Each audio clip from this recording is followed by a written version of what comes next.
What's up champs, Xeniverse here. Wait. There we go. MotorStorm released in 2007 and it hit the PlayStation 3 as a headliner for Sony's newest console, revving up expectations with promises of jaw-dropping graphics, brutal crashes, and a dynamic off-road racing experience that laughed in the face of asphalt. Developed by Evolution Studios, MotorStorm didn't just want you to race, it wanted you to struggle through mud, grit, and fire to claim that first place spot. On the surface, MotorStorm looked like the rebellious cousin to more polished racers, where other games might feature sleek cityscapes or perfectly maintained tracks. MotorStorm threw you into the wild heart of Monument Valley's canyons, pits, and cliffs, daring you to survive not only against opponents, but against the untamed landscape itself. With dynamic mud physics, an eclectic mix of vehicles, and sound design that made every screech and crunch echo in your bones, the game was all about creating an experience that felt wild, real, and messy. MotorStorm was a survival story as much as a racing game, a tale of horsepower versus harsh terrain, where every race felt more like a mad dash to the finish line than a simple contest. MotorStorm's development was as ambitious as it was challenging. Evolution,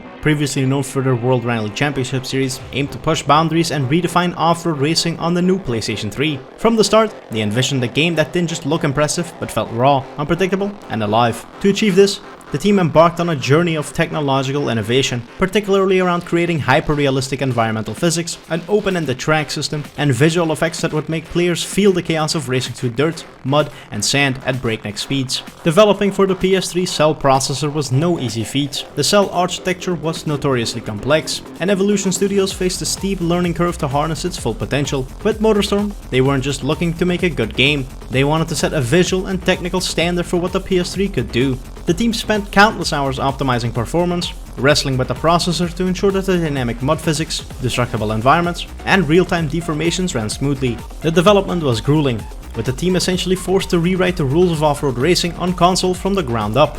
One of the game's crowning achievements, and one of its biggest headaches, was the introduction of dynamic terrain and mud physics. Evolution Studios wanted each track to feel like a living, evolving environment that reacted to the racers tearing across it. They developed a complex system where tire marks and ruts would remain on the track, and mud would shift and deform under the weight of vehicles. This wasn't just a gimmick, it was a core gameplay mechanic, and the team knew it had to be perfect.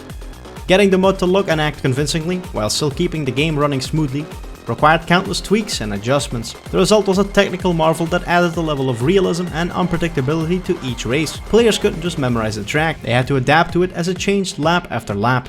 When MotorStorm hit the PlayStation 3, it set a new standard for realism in racing games. Evolution Studios' approach to graphics was groundbreaking, especially given that this was an early PS3 title. They didn't just want players to see the desert landscape, they wanted players to feel it, in all its gritty, unforgiving glory. From the rocky cliffs to muddy crevices, every visual detail was painstakingly crafted to immerse players in a wild, dirt-caked world where speed was tempered by nature's obstacles. One of MotorStorm's standout features was its dynamic environments. The terrain wasn't just there for aesthetics, it was an active player in the game. The tracks would actually deform and change over the course of a race, especially in muddy sections. Hit the same patch of mud 3 laps in, and you'd see it carved out, churning deeper with each pass. This meant that no 2 laps ever felt exactly the same, and you couldn't rely on taking the same shortcut again and again. It would evolve as the race wore on. The ever-shifting track demanded quick thinking and adaptability from players. In short, if you weren't paying attention, the ground beneath you was happy to sabotage your race. Much like the shifting sands of an unforgiving desert, the mud in MotorStorm had a mind of its own. Evolution poured hours into developing a mud physics system, giving the dirt and muck in the game a realistic density and weight.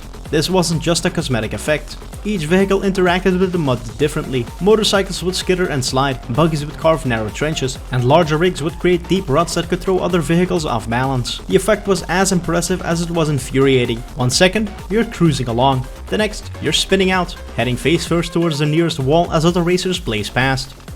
The weather effects on MotorStorm weren't just for show either. Light and shadow played a crucial role in shaping the visual experience. Racing at dawn or dusk meant long, harsh shadows stretching across the track, sometimes making it tough to see upcoming obstacles. The desert setting allowed the developers to play with lighting and atmosphere in a way that made the environment feel almost oppressively real. You could practically feel the desert heat radiating off the cracked earth or the chill of the night setting in as shadows grew. These lighting and weather effects gave the visuals an extra punch, creating a sense of immersion that was, at the time, rare for a racing game. MotorStorm wasn't just about racing, it was about surviving the chaos of the track. Crashes were a huge part of the game, and Evolution made them a visual spectacle. Cars didn't just hit each other, they exploded in pieces, with metal shards flying and flames engulfing the wreckage. Each crash was a reminder of the stakes, the unpredictability, and the sheer destructive potential of off-road racing. The visual effects for crashes were so well executed that sometimes you almost wanted to wreck, just to see the carnage play out in slow motion.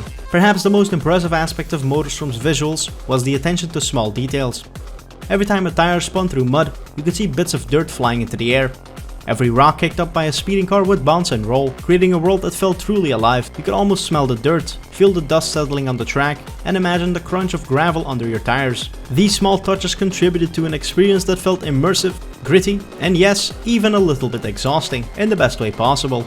Now, the visually observant amongst you may have noticed my car doing, that on occasion. I can assure you this is not a problem on native PS3. And it's just a quirky side effect of the totally legal copy I played on my emulator. Now, I don't condone piracy, but I do condone playing my games wherever the fuck I want. MotorStorm's audio design played a crucial role in capturing the gritty intensity of its chaotic races. The soundtrack alone, a blend of hard rock and electronic tracks, set the stage for the game's adrenaline-fueled atmosphere. Artists like Slipknot and Queens of the Stone Age lent an edge to each race, creating a high-octane vibe that matched the game's raw aesthetic. The music wasn't just background noise, it was a vital part of the experience, amping up whenever the action intensified and pushing players to take risks, boost hard and go all in. Beyond the music, the sound effects elevated the game's immersion to new heights. The developers put meticulous effort into capturing the roar and purr of each vehicle, whether you were behind the wheel of a powerful big rig or a nimble ATV. The distinct engine sounds and exhaust notes made each ride feel unique. The deep rumble of a truck would resonate through your speakers, while the buzzing whine of a dirt bike gave you a sense of agility and vulnerability. When vehicles collided, you didn't just see the crash, you felt it. Thanks to the metal-on-metal crunch, the shattering of glass, and the piercing screech of rubber against the rocks. The environmental sounds added another layer of authenticity. As you tore through mud, you could hear it squelch under your tires, and gravel would scatter as you rounded sharp turns. The game's soundscape adapted to the terrain, with echoes bouncing off canyon walls and wind whipping across open stretches. The developers managed to turn Monument Valley into a character of its own, with sound adding to the harshness and beauty of the setting. MotorStorm's gameplay is less about racing etiquette and more about sheer survival in a gritty, unforgiving environment. The developers threw out the standard rules and handed players an arsenal of chaos, with brutal collisions, mud-splattered shortcuts, and unpredictable hazards lurking around every bend. This was off-road racing turned up to 11, a brutal test of reflexes, risk-taking, and adaptability. If you came out expecting clean, orderly tracks and respectful passing, MotorStorm is quick to teach you otherwise.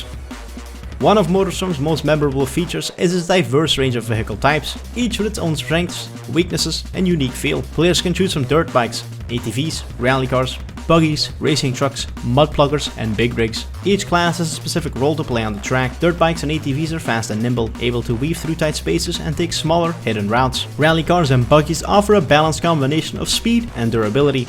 Trucks and big rigs, on the other hand, are practically tanks on wheels. Slow to accelerate, but capable of smashing smaller vehicles out of the way. Each vehicle feels different, and the handling reflects their unique characteristics. If you're on a bike, you'd be zipping around with quick turns and darting through narrow paths. But one wrong move could see you crushed under a truck's tires. If you chose a big rig, you were a hulking force, able to take and dish out damage. But tight corners and small paths were more of a nightmare than a shortcut. Each race demands you understand your chosen vehicle's strengths and limitations, because failing to do so will leave you at the back of the pack. Speed isn't just about holding down the accelerator. The game introduces a unique boost mechanic that allows players to hit the throttle and rocket forward in short bursts. However, there's a catch. Overuse the boost, and your engine will start to overheat and explode in a spectacular display of fiery failure. It's not just a boost, it was a gamble, a high-stakes risk that rewarded precise timing and daring moves. The boost mechanic becomes a strategic element of gameplay. You can use it to blast past opponents or save it for uphill stretches where your vehicle might struggle. But you have to keep an eye on the boost meter and listen to audio cues warning of an impending meltdown. It adds a layer of tension to every race, forcing players to decide between caution and aggression. Do you risk it all for a shot at first place, or play it safe and stay in the race? MotorStorm doesn't just test your driving skills, it tests your nerve. Tracks are more than just roads to the finish line. They're battlegrounds that shift and change with every lap. The race courses are set in the rocky, unpredictable landscapes of Monument Valley, and each track has multiple routes, each with its own challenges and risks. A narrow mountain pass might offer a shortcut, but one wrong move could send you plummeting to the bottom. Lower routes are safer, but often flooded with mud and debris, slowing you down and bogging down smaller vehicles. As the race progresses, tracks become increasingly torn up, mud gets deeper, ruts are carved out, and debris litters the course. These changing conditions add a level of unpredictability that keeps players on their toes. A path that worked well in the first lap might be treacherous by the third, forcing you to adjust on the fly. It's constantly challenging you to adapt to the evolving environments, turning every race into a battle against nature itself. Each track has a web of possible paths, some better suited to bikes and ATVs, others for trucks and big rigs. High paths often offer the shortest distance but are narrow, risky and unforgiving. Lower paths are safer and better for larger vehicles, but often slower and muddier. This creates a fascinating dynamic where each vehicle type has an optimal path, but every choice came with trade-offs. Players have to make split-second decisions based on their vehicle's abilities and the current race conditions. Sticking to the high road could give you a lead, but if someone knocked you off or you hit a patch of loose gravel, it was a one-way ticket to last place. The routes reward both skill and adaptability, making every race a unique experience. The best path wasn't always the most obvious one, and MotorStorm rewards players who dare explore and take risks. Additionally, something I must touch on is, despite all the chaos and explosions, how balanced everything in the game truly is. You're never really out of a race, so to say, and there's always a way to win if you drive well enough. I mean, I can have this happen to me.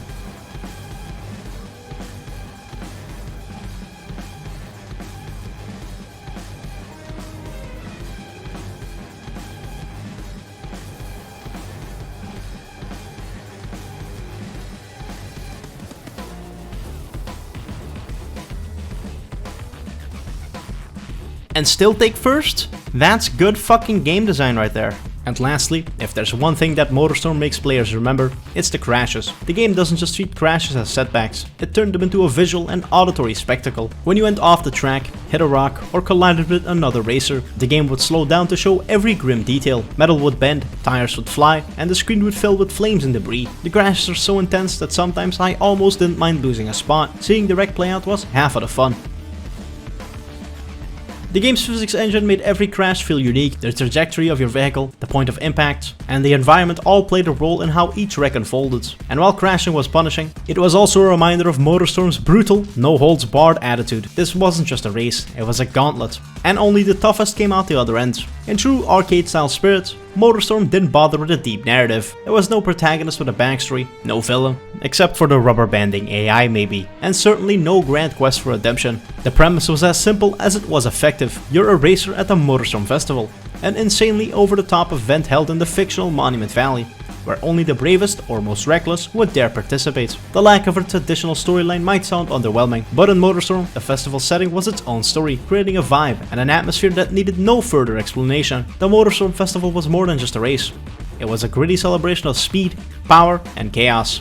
Imagine a post-apocalyptic Burning Man, but swap out the art installations for a twisted, metal-crushing, dirt-splattered racing event that promised fame, glory, and plenty of dust in your lungs. The game world had a distinct personality, brought to life by the rugged desert backdrop, abandoned trailers, banners, and makeshift campsites scattered across the tracks. These details hinted at the subculture of hardcore racers and thrill-seekers who lived for the festival's anarchic energy. Though MotorStorm didn't have cutscenes or dialogue, the environmental storytelling spoke volumes. Tracks are littered with the remnants of past races, twisted metal, forgotten gear, and even the burned-out wreckage of less fortunate participants. Each track tells a silent story of the festival's chaotic history, hinting at countless races that had ended in spectacular, fiery crashes. The festival wasn't a one-time event, it felt like a long-standing tradition, a recurring celebration of speed and destruction with deep roots in this desolate landscape.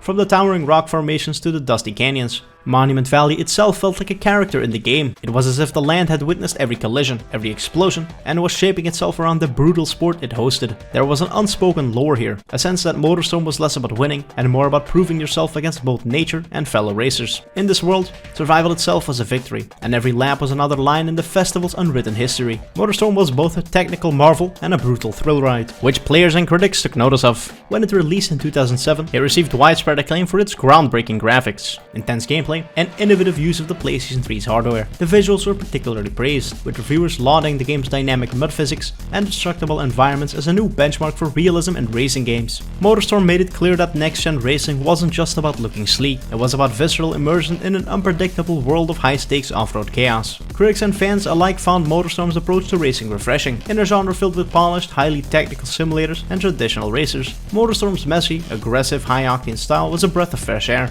It gave players something they didn't know they wanted, a festival of destruction where simply finishing a race felt like an achievement. While some players were frustrated by the game's punishing difficulty and limited track selection, others embraced the thrill of adapting to brutal terrain and constantly shifting routes. The game's fanbase wasn't shy about expressing their love, it quickly became a cult favorite, spawning online communities that shared tips, tricks, and even the occasional crash montage. The initial success of MotorStorm cemented it as a flagship title for the PlayStation 3, and it went on to spawn a trio of sequels: Pacific Rift, Arctic Edge, and Apocalypse. Each installment pushed the formula further, introducing new environments ranging from tropical islands to urban disaster zones. And as such, I'll spend the next 2 to 3 months covering each of them in their own videos. So I hope you'll accompany me down this tumultuous road. Hey there, thanks for watching to the end of this video. If you enjoyed, leave a like, a comment and subscribe, as I have 289 more games to cover between now and the inevitable heat death of the universe. Follow me on Twitter and join the Discord. I've been Synthwave and I've got a tropical island to conquer.